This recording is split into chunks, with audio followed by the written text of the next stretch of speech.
नमस्कार, साथै प्रदेशको ताजा खबरहरूको संगालो प्रदेश समाचारमा यहाँहरूलाई स्वागत छ। म संगीता कटुवाल। प्रदेश समाचार सुरु गरौं अहिलेसम्मका मुख्य समाचारबाट। केन्द्रको निर्देशन नमान्ने एमाले सुदूरपश्चिम संसदीय दलको अडान, प्रदेश सरकारलाई दिएको समर्थन तत्काल फिर्ता नलिने निर्णय।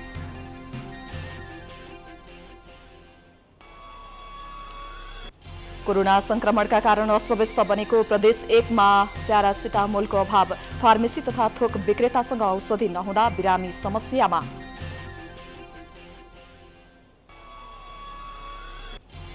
पर्वतका ग्रामीण क्षेत्रका बस्तीहरूमा कोरोना संक्रमण दर तीव्र रूपमा वृद्धि, संक्रमण दर बढेसँगै उपचारमा समस्या।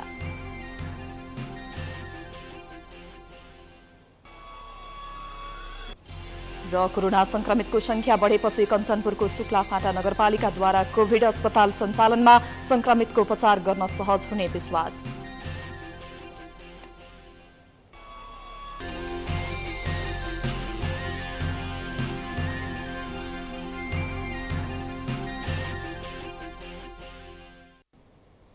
आजको प्रदेश समाचार सुरु गरौं। सुदूरपश्चिम प्रदेशको नेकपा एमाले संसदीय दलको बैठकले सरकारलाई दिएको समर्थन फिर्ता नलिने निर्णय गरेको सम्बन्धी समाचारबाट। नेकपा एमाले सुदूरपश्चिम प्रदेश संसदीय दलको बैठकले तत्काल प्रदेश सरकारलाई दिएको समर्थन फिर्ता नलिने निर्णय गरेको छ। कोभिड लगायतको अवस्थालाई हेरेर तत्काल समर्थन फिर्ता नलिने र यसबारे सबै दलहरूसँग छलफल गर्ने बैठकले निर्णय गरेको छ। दलको कार्यालयमा बसेको बैठकमा सभामुख बाहेकका 24 जना सांसद मध्ये 21 जना उपस्थित भएका थिए। बैठकमा ओली पक्षका नेपालु चौधरी, पठान सिंह बोहरा र माया तामाङको पनि सहभागिता रहेको थियो। अन्य 3 सांसद कैलाली भन्दा बाहिर भएकाले उपस्थित नभएको जनाइएको छ। अब त्यस ढङ्गले आयो भने हामीले के गर्ने हैन, त्यस सन्दर्भमा हामी फेरि बैठक बस्न सक्छौँ वा तत्सम्बन्धी वा अन्य आवश्यक कामका लागि चाहिँ निर्णय लिने अधिकार हैन मलाई दलको नेतालाई भनेको अब प्रदेश संसदीय दलमा कतिपय पदाधिकारीहरू मनोनयन गर्नुपर्ने छ, अन्य आवश्यक कामको निर्णय लिनुपर्ने पनि परिस्थिति आउन सक्छ। यी विषयमा चाहिँ निर्णय लिने अधिकार सहित दलले अधिकार चाहिँ मलाई।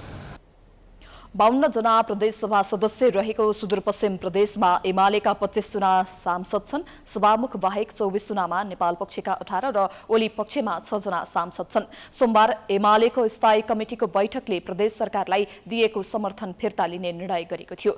एमालेबाट मन्त्री भएकाहरूलाई स्थायी कमिटिले 24 घण्टाभित्र फिर्ता हुन निर्देशन जारी गरेको थियो।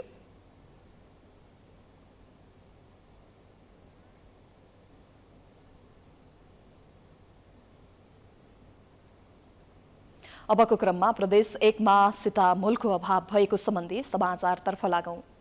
कोरोना संक्रमणका कारण अस्तव्यस्त बनेको प्रदेश 1 को जनजीवनमा थप अर्को समस्या थपिएको छ। प्रदेशको राजधानी विराटनगर लगायत अन्य बजारहरूमा ज्वरोको औषधि सिटामोलको चरम अभाव भएको छ। सिटामोलको अभाव भएपछि ज्वरोका बिरामी तथा होम आइसोलेसनमा बसेका कोरोना संक्रमितहरू समस्यामा परेका छन्। एक रिपोर्ट। विराटनगर सहित प्रदेश 1 का अन्य बजारहरूमा प्यारासिटामोलको अभाव देखिएको छ। 2 हप्तादेखि फार्मेसीहरूमा प्यारासिटामोल नपाएपछि ज्वरोका बिरामी तथा कोरोना संक्रमित समस्यामा परेका छन्। औषधिको अभावमा प्यारासिटामोल किन्न आउने बिरामीहरू त्यसै फर्केर जानु परेको औषधि व्यवसायको भनाइ छ। प्यारासिटामोल लगायत अन्य साना फार्मेसीहरूमा मात्रै अभाव नभई प्रदेश 1 का थोक विक्रेताहरूमा पनि अभाव भएको छ। अहिले चाहिँ अब हाम्रोमा प्यारासिटामोल खोज्न आउनेको चाप एकदमै धेरै छ। पहिलेको तुलनामा चाहिँ 60 देखि 80% नै बढी देखिन्छ। तर पहिले चाहिँ धरान विराटनगर हाम्रो स्टकिसहरू दमकबाट आउँथ्यो सामान, तर अहिले अब बजारमा हाम्रो स्टकिसहरूसँग पनि छैन, उपलब्ध छैन र हामीसँग पनि छैन, किनकि अब कोभिड-19 को पेसेन्टहरू पनि धेरै नै बढाएको छ। त्यसमा अब म्याक्सिमम युज हुने ज्वरो आउँछ त्यसमा, र ज्वरो आउँदाखेरि युज हुने औषधि पनि प्यारासिटामोल भएको कारणले गर्दाखेरि छैन। तर अब खोइ हाम्रो औषधि व्यवसायी सङ्घले पनि हैन औषधि व्यवस्था विभागमा चाहिँ डेलिगेसन गएको छ अरे भन्ने सुनेको छ। उत्पादनलाई चाहिँ बढाउनु पर्यो भनेर। अब हेरौँ कहिलेसम्म हुँदो रहेछ। अब हजुरहरूले पनि एउटा पहल चाहिँ गर्नु, मिडिया मार्फत पनि पहल चाहिँ गरिदिनु पर्यो कि प्यारासिटामोल चाहिँ बजारमा रहेनछ, कसरी गर्ने भनेर एउटा चाहिँ मेसेज जाओस् भन्न चाहन्छु। कोरोना संक्रमणको जोखिम बढेसँगै निषेधाज्ञा जारी गरेपछि बजारमा सिटामोल लगायत अन्य औषधिको माग बढेको हो। 2 हप्ता यतादेखि सिटामोल खोज्न आउनेको संख्या औषधि पसलहरूमा हत्तै बढेको छ। सिटामोल मात्रै होइन, यति बेला घाँटी दुख्दा प्रयोग गरिने औषधि एजोथ्रिनमाइसिन पनि अभाव हुन थालेको फार्मेसी सञ्चालकको भनाइ छ। अहिले हाम्रो 1 नम्बर प्रदेशमा चाहिँ नर्मल प्यारासिटामोल पनि अभाव भएको देखिन्छ हैन। अब तपाईको दिनमा तपाईको सयौं बिरामीहरूले नर्मल प्यारासिटामोल खोज्न आइराख्नु भएको छ। हामीले छैन भन्न बाध्य र विवश भएका छौँ। एउटा लज्जित भएर चाहिँ हामी भन्छौँ हामीसँग प्यारासिटामोल छैन, हामीसँग नर्मल सिटामोल पनि हामी उपलब्ध गराउन सकिरहेको छैनौँ भनेर हामीले जुन भन्नु परेको अवस्था छ। यस विषयमा चाहिँ सम्बन्धित निकायहरूको ध्यान जाओस्। बजारमा प्यारासिटामोल अभाव भएको जनगुनासो भएपछि औषधि व्यवस्था विभाग विराटनगरले सुनसरी र मोरङका खुद्रा होलसेल पसलमा अनुगमन समेत गरेको थियो। बजार अनुगमनपछि सिटामोल अभाव देखिएको नेपाल औषधि व्यवस्था विभाग विराटनगरले जनाएको छ। बेसिकली यो कोरोना भाइरस महामारीको सम्बन्धमा चाहिँ जति पनि औषधिहरू अहिले चाहिँ सिम्प्टोमेटिक ट्रिटमेन्टको लागि प्रयोग भइरहेको छ, त्यो औषधिहरूको चाहिँ डिमान्ड अत्याधिक भएको र त्यो डिमान्ड अनुसार चाहिँ फुलफिल गर्न नसकिरहेको कन्डिसन छ। एउटा चाहिँ म्यानुफ्याक्चररहरूले र प्यारासिटामोल लगायतको सब्सटेन्सहरू चाहिँ हामीले बजार अनुगमन गर्दाखेरि पनि त्यसको चाहिँ अभाव पाएको छौँ। हामीले चाहिँ लगभग 6-7 दिनमा चाहिँ कन्टिन्युसली यो थोक तथा खुद्रा पसलहरूमा चाहिँ फार्मेसीहरूमा अनुगमन गरिरहेको छौँ। थोक पसलहरूमा पनि लगभग 10-15 दिन भयो प्यारासिटामोलहरू चाहिँ माथिबाटै बिलिङ भएको छैन भन्ने कुरा आएको छ। सुनसरी र मोरङको 7वटा थोक होलसेलमा अनुगमनको क्रममा एउटा होलसेलमा मात्र प्यारासिटामोल भेटिएको थियो। बजारमा सिटामोल अभाव देखिएपछि आवश्यक व्यवस्था मिलाउन केन्द्रमा पत्राचार गरेको औषधि व्यवस्था विभागले जनाएको छ। उता औषधि उत्पादक सङ्घले सरकारले तोकेको दरमा लागत मूल्य पनि नउठ्ने भएकोले उद्योगहरूले उत्पादन घटाएको बताएको छ। राज्यले 2064 सालमा तोकेको मूल्य नै अहिलेसम्म लागू गरिरहे पनि कच्चा पदार्थमा भने 3-4 गुणा मूल्य बढेको हुनाले उत्पादकहरूले लागत नै उठाउन नसक्ने भएपछि उत्पादनमा कमी आउँदा बजारमा औषधिको अभाव देखिएको औषधि उत्पादक सङ्घको भनाइ छ। प्राइम टाइम्स टेलिभिजनका लागि मोरङबाट कुमार खड्काको रिपोर्ट। प्रदेश समाचारमा पालो भएको छ विश्रामको।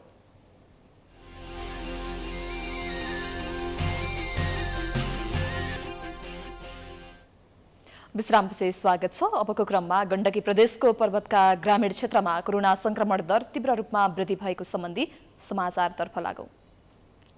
पर्वतका ग्रामीण क्षेत्रका बस्तीहरूमा कोरोना संक्रमण दर बढ्दै गएको छ। गाउँ गाउँमा पीसीआर परीक्षणको दायरा बढेसँगै संक्रमितको संख्या बढेको हो। पछिल्लो 1 हप्ता यता पर्वतका प्राय सबैजसो स्थानीय तहमा स्वास्थ्य परीक्षण गर्दा 90 देखि 95% सम्म कोरोना भाइरसको संक्रमण देखिएको छ। संक्रमण दर बढ्दै गएपछि जिल्लामा उपचारमा समेत समस्या बढेको छ। एक रिपोर्ट।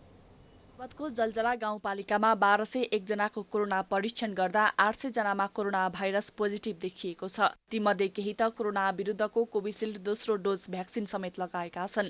त्यस्तै मोदी गाउँपालिकामा 293 जनाको परीक्षण गर्दा 103 जनामा संक्रमण पुष्टि भएको छ। संक्रमितको संख्या बढ्दै गएपछि उपचारका लागि जिल्ला अस्पताल जानेको संख्या समेत बढेको छ, जसका कारण अस्पतालमा संक्रमितलाई व्यवस्थापन गर्न चुनौती बढेको हो। कोभिडको महामारी फैलिएको अवस्था छ। यो अवस्थामा अहिले हामीले चाहिँ यो आइसोलेसनमा एउटा नयाँ भवनमा काम चलाउको रूपमा बनाइएको छ र आइसोलेसनमा जति पनि पेसेन्टहरू आउँछन् तिनीहरूलाई आरडिटी टेस्ट गर्नुको लागि जुन टेस्टहरू गराइन्छ, टेस्टहरू गराउन र रिपोर्ट आउने बेलासम्मलाई हामीले यसलाई काम चलाउनु रेस्ट गर्नको लागि यो बेडहरू राखिएको छ। जनशक्तिको त समस्या छ। यस्तै फलेवास गाउँपालिकामा 292 जनाको परीक्षण गर्दा 117 जनामा भाइरस संक्रमण देखिएको छ। त्यहाँ पनि कोरोना विरुद्धको दोस्रो डोजको भ्याक्सिन लगाएका जनप्रतिनिधि, बैंकका कर्मचारी र गाउँमै बस्दै आएका मानिसमा संक्रमण देखा परेको छ। कोरोनाको उच्च बिन्दुमा रहेका जिल्लाबाट र बजारबाट गाउँमा फर्केका मानिसहरू गाउँमा हिन्डुल गरेका कारण समुदाय स्तरमा संक्रमण फैलिएको हुन सक्ने स्थानीय तहहरूले जनाएका छन्।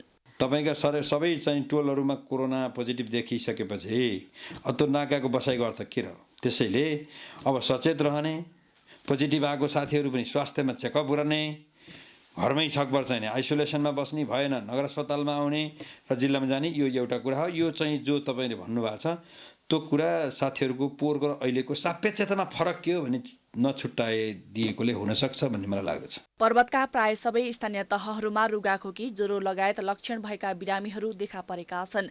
जिल्ला स्वास्थ्य कार्यालयले परीक्षणको दायरा बढाए पनि परीक्षणमा स्थानीय जागरुक नभएका कारण सीमित व्यक्तिमा मात्रै स्वास्थ्य परीक्षण हुँदै आएको छ। जिल्लामा कोरोना संक्रमितको संख्या बढेसँगै व्यवस्थापनमा चुनौती बढेको छ। संक्रमितलाई समयमै व्यवस्थापन गरी उपचार नगरी जिल्लामा कोरोना संक्रमण भयावह हुने देखिन्छ। प्राइम टाइम्स टेलिभिजनका लागि पर्वतबाट सन्तोष कुँवरको रिपोर्ट। अब लागौं लुम्बिनी प्रदेशको मायादेवी मन्दिरमा पूजापाठ गरी बुद्ध जयन्ती मनाइएको सम्बन्धी समाचारतर्फ। कोरोना महामारीका कारण लुम्बिनीमा सामान्य पूजापाठ गरी 2565औं बुद्ध जयन्ती मनाइएको छ। प्रत्येक वर्ष वैशाख शुक्ल पूर्णिमाका दिन बुद्ध जयन्ती पर्व मनाइन्छ। भगवान विष्णुको 9औं अवतारको रूपमा जन्म लिएका सिद्धार्थ गौतमले विश्व शान्ति स्थापनाका लागि पुर्याएको योगदानको स्मरण गर्दै बुद्ध जयन्ती मनाउन थालिएको हो। कोरोना संक्रमणको जोखिमका कारण लुम्बिनीको मायादेवी मन्दिरमा सामान्य पूजापाठ गरी दिवस मनाइएको हो। पूजापाठमा लुम्बिनी प्रदेशका मुख्यमन्त्री शंकर पोखरेल सहभागी हुनुभएको थियो। पूजापछि मुख्यमन्त्री पोखरेलले लुम्बिनी क्षेत्रको विकासका लागि प्रदेश सरकारले गुरु योजना बनाउने बताउनु भएको छ। केही अवसरमा यहाँ आएका बेला जुन प्रकारको प्राकृतिक एउटा समस्या उत्पन्न भयो, हावाहुरीको समस्या, त्यसपछि उहाँले लुम्बिनीमै अध्ययन गर्न सक्ने एउटा विशाल छारी निर्माण गर्ने सोच बनाउनु भयो। त्यस अन्तर्गत 5000 व्यक्तिहरू एकै ठाउँमा बसेर चाहिँ अध्ययन गर्न सक्ने एउटा सभा निर्माण हुँदैछ र मलाई लाग्छ आगामी वर्ष हामी त्यो सभामै कार्यक्रम आयोजना गर्न सक्छौँ भन्ने मलाई लाग्छ। यद्यपि यसै वर्ष पनि हामीले त्यहाँ गर्ने भनेर चाहिँ योजना बनाउँदै थियौँ, महामारीका कारणले गर्दाखेरि त्यो सम्भव भएन। त्यस्तै पूजापाठमा सहभागी हुनुभएका लुम्बिनी विकास कोषका उपाध्यक्ष जौदेश कुमार त्रिपाठीले कोरोना संक्रमणको जोखिमका कारण बुद्ध जयन्ती बृहत रूपमा मनाउन नसकेको बताउनु भएको छ। उहाँले बिहान पूजापाठ गरी बेलुका मन्दिर परिसरमा देव प्रज्वलन गर्ने कार्यक्रम भएको बताउनु भएको छ। सम्यक सम्बोधिको लाभ र अन्तिममा एउटा पूर्ण जीवन बिताएर 80 वर्षको उमेरमा महापरिनिर्वाणको संयोग पनि यही वैशाख पूर्णिमाको तिथि मानिन्छ। उहाँ भगवान रुखको तल जन्म लिनुभयो, रुखको तल बोधि ज्ञान प्राप्ति गर्नुभयो, अन्तमा परिनिर्वाण हुने बेलामा पनि रुखकै तल परिनिर्वाण भएर जानुभएको छ। उहाँ भगवान सम्यक सम्बुद्धको बोधिसत्व रूपमा आगमन भएको यो पवित्र लुम्बिनी उद्यानमा आजको यो बेलामा गत वर्ष पनि कोरोना महामारीकै कारण बुद्ध जयन्ती दिवस पूजापाठमा मात्र सीमित भएको थियो।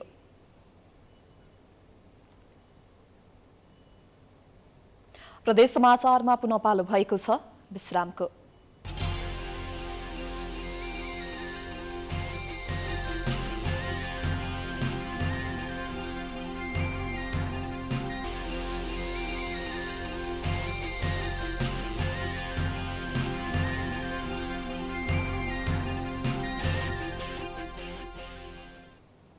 विश्रामपछि स्वागत छ। अब लागौं सुदूरपश्चिम प्रदेशको कञ्चनपुरमा शुक्लाफाटा नगरपालिकाले कोभिड अस्पताल सञ्चालनमा ल्याएको सम्बन्धी समाचारतर्फ। कञ्चनपुरको शुक्लाफाटा नगरपालिकाले कोभिड अस्पताल सञ्चालनमा ल्याएको छ। जिल्लामा रहेको एकमात्र कोभिड अस्पताल महाकाली अस्पताल कोरोना संक्रमितले भरिभराउ भएपछि थप संक्रमितको उपचारका लागि शुक्लाफाटा नगरपालिकाले कोरोना अस्पताल सञ्चालनमा ल्याएको हो। एक रिपोर्ट। नगरपालिकाले अक्सिजन सहितको कोभिड अस्पताल सञ्चालनमा ल्याएको हो। जिल्लाका 9वटा स्थानीय तहमध्ये भीमदत्त नगरपछि कोरोनाबाट प्रभावित दोस्रो शुक्लाफाटा नगरपालिका हो। शुक्लाफाटा नगरपालिकाले कोभिड अस्पताललाई अक्सिजन सहितको अस्पतालको रूपमा सञ्चालन गरेको जनाएको छ। अस्पतालमा अहिले 5 बेड सञ्चालनमा छन्। अस्पतालमा 2वटा एम्बुलेन्स र 1 सब वाहनको सुविधा समेत रहेको छ। कञ्चनपुर सीमावर्ती जिल्ला भएकाले अधिकांश नागरिक भारतमा रोजगारीको लागि जाने गर्छन्। भारतमा कोरोनाको दोस्रो लहर फैलिएसँगै नेपालीहरू धमाधम घर फर्किएका छन्, जसका कारण जिल्लामा कोरोना संक्रमित दर उच्च रहेको छ। शुक्लाफाटा नगरपालिकामा कोरोना अस्पताल निर्माण भएपछि संक्रमितलाई उपचारमा सहज भएको छ। मेरो आमा धेरै सिरियस हुनुहुन्थ्यो। अहिले यहाँ ल्याएको 4 दिन भयो। अहिले उहाँको अवस्था एकदम राम्रो छ, धेरै सुधार छ। यहाँको ट्रिटमेन्ट पनि राम्रै हेर्दै हुनुहुन्छ डक्टरले। अहिले धेरै सुधार आएको छ। संक्रमितको संख्या बढेसँगै उपचारमा समस्या भएपछि नगरपालिकाले कोरोना अस्पताल निर्माणमा पहल गरेको हो। अस्पतालमा पछिल्लो समय बिरामीको खासै भिड नभए पनि गम्भीर संक्रमितलाई अक्सिजन सहित उपचार गर्न सहज भएको चिकित्सकको भनाइ छ। अहिलेलाई चाहिँ हाम्रो आइसोलेसन सेन्टरमा चाहिँ 5वटा बेडको आइसोलेसन सेन्टर स्टार्ट गर्नुभएको छ। तुरुन्तै अब केही दिनमा चाहिँ 15वटा बेडको सुरु हुनेवाला छ। अहिले पूर्वाधारहरू, मेडिसिनहरू अब सबै स्टाफ नर्सहरू सबै चाहिँ उहाँहरूले प्रोभाइड गर्नुभएको छ। भारतबाट आउने नेपालीको संख्या बढेपछि नगरपालिकामा संक्रमितको संख्या समेत बढेको हो। स्थानीयलाई नगरमै उपचारको सुविधा दिनको लागि अस्पताल निर्माण गरेको नगरपालिकाले जनाएको छ। अस्पतालमा आवश्यकता अनुसार 10 बेड थप गरी 15 बेडसम्म बनाउने नगरपालिकाको लक्ष्य रहेको छ। कोभिड पोजिटिभ भएका बिमारीहरूलाई स्वास्थ्य सेवाहरू पुर्याउने, निको बनाउने र घर पठाउने यी सबै मापदण्डका कुराहरू हामीले अगाडि बढाएका छौँ। जटिल केसका सन्दर्भमा डाक्टर साहबहरूको राय अनुसार महाकाली अञ्चल अस्पताल र प्रादेशिक क्षेत्रीय अञ्चल अस्पताल अन्य अस्पतालतिर पुर्याउने कुरा धेरै हामीले अगाडि बढाएका छौँ। 2टा एम्बुलेन्सहरूको व्यवस्थापन, कोभिडै बिमारीहरू ओभर दोभर गर्नेका लागि सेवारत छ। सब वाहन पनि हामीले तयारी अवस्थामा राखेका छौँ। शुक्लाफाटा नगरपालिकामा अहिले 454 जना भन्दा बढी कोरोना संक्रमित रहेका छन्, जसमध्ये 318 जना कोरोना मुक्त भएका छन्। नगरपालिकामा कोरोना संक्रमणबाट मृत्यु हुनेको संख्या 7 पुगेको छ। जिल्लामा कोरोना महामारीलाई नियन्त्रण गर्न शुक्लाफाटा नगरपालिका जस्तै अन्य पालिकाले समेत आफ्नो क्षेत्रमा कोरोना अस्पताल निर्माण गर्न सके जिल्लामा संक्रमण दर नियन्त्रणमा सहज हुने देखिन्छ। प्राइम टाइम्स टेलिभिजनका लागि कञ्चनपुरबाट दिल्लीराज पन्तको रिपोर्ट। अन्तमा प्रदेश 1 को सुनसरी स्थित चतरामा कोरोना रोकथाम तथा उपचारका लागि अनुष्ठान सुरु भएको समाचारतर्फ लागौं। कोरोना महामारी नियन्त्रण, रोकथाम तथा उपचारका लागि सुनसरीको चतरा धाममा अनुष्ठान सुरु भएको छ। कोरोना संक्रमणको बढ्दो प्रभावलाई ध्यान दिँदै हिमालयन सिद्ध महायोगको माध्यमबाट चतरामा विशेष अनुष्ठान गरिएको हो। महायोगी सिद्ध बाबा आध्यात्मिक प्रतिष्ठान भक्तपुर तथा जगतगुरु रामानन्दचार्य शिवा पेट चतरा धामको संयुक्त आयोजनामा आजदेखि अनुष्ठान सुरु भएको छ। अनुष्ठान कार्यक्रम जेठ 28 गतेसम्म चल्ने जगतगुरु रामानन्दचार्य महायोगी सिद्ध बाबाले जानकारी दिनुभएको छ। आगामी 5 दिनसम्म शरीर शुद्ध गरिने र त्यसपछि रोग प्रतिरोधात्मक क्षमता वृद्धि गर्ने उहाँले बताउनुभयो। सिद्ध बाबाले स्वस्थ व्यक्तिको स्वास्थ्यको रक्षा गर्ने, रोगी व्यक्तिको रोग निर्मूल पार्ने तथा वर्तमान अवस्थामा कोरोना महामारीबाट आम सर्वसाधारणको जीवन रक्षा गर्ने उद्देश्यले अनुष्ठान गरिएको जानकारी दिनुभयो। मानव जीवनका लागि स्वस्थ रहनका लागि ऋतु अनुसार आवश्यक पर्ने दिनचर्या, भोजनचर्या, योगचर्या र समयमित तथा सदाचारयुक्त आचरण लगायतका विषयलाई अत्यन्तै वैज्ञानिक अवधारणाबाट जोडेर अनुष्ठान आयोजना गरिएको छ। त्यसपछि शरीरमा रोग निरोधक क्षमता बढाउनको लागि विभिन्न योग, आसन, प्राणायाम, मुद्राहरूको साथसाथै हामी आयुर्वेदीय तौर तरिका अनुसारको भोजन खानपानको व्यवस्था गर्नेछौँ र आत्मचिन्तन, मनन, मनको स्वास्थ्यता, राष्ट्र, राष्ट्रिय संस्कार संस्कृतिको साथमा यो दिव्य अनुष्ठान 15 दिनसम्म पहिलो चरणमा चल्नेछ।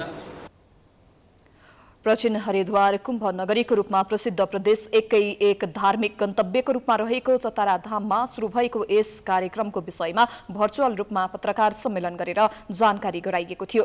अनुष्ठान प्राइम टाइम्स टेलिभिजन सहित विभिन्न च्यानल साथै सामाजिक सञ्जाल फेसबुक र युट्युब मार्फत पनि प्रत्यक्ष प्रसारण गरिएको छ। प्रत्येक दिन बिहान 5 बजेदेखि 7 बजेसम्म गरी जम्मा 2 घण्टासम्म अनुष्ठान हुनेछ। यो सँगै हामी प्रदेश समाचारको अन्त्यमा आइपुगेका छौं। जाँदा जाँदै प्रमुख समाचार पुनः एकपटक। केन्द्रको निर्देशन नमान्ने एमाले सुदूरपश्चिम संसदीय दलको अडान, प्रदेश सरकारलाई दिएको समर्थन तत्काल फिर्ता नलिने निर्णय।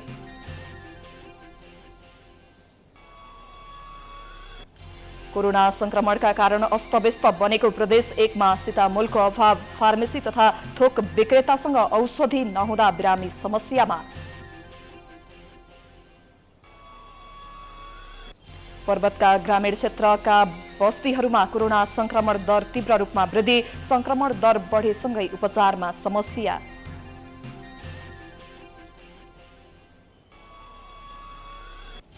र कोरोना संक्रमितको संख्या बढेपछि कञ्चनपुरको शुक्लाभाटा नगरपालिकाद्वारा कोभिड अस्पताल सञ्चालनमा संक्रमितको उपचार गर्न सहज हुने विश्वास।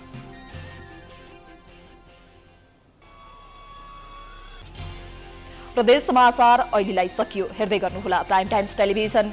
नमस्कार।